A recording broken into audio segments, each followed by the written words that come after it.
a hung bình tai lâu kỳ hẹn a đi về. O Bethlehem, Bethlehem zono te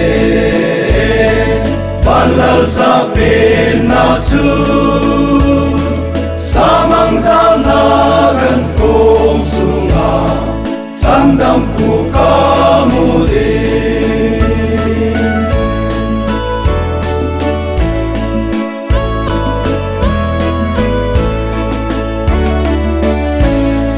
Amatay bantila sa chun lungsung imu akay tobe palpaasilam kay bachun mijing ho apuji. Okay mazong nei pujin lang Bethlehem daya chun. O Bethlehem, Bethlehem zono te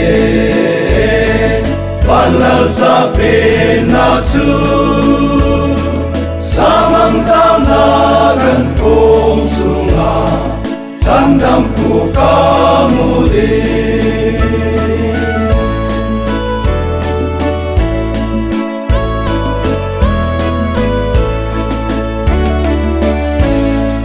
Hallelujah, Hallelujah, kalhandang po pinamuncu tasangit na kagadole o mukanong ngeje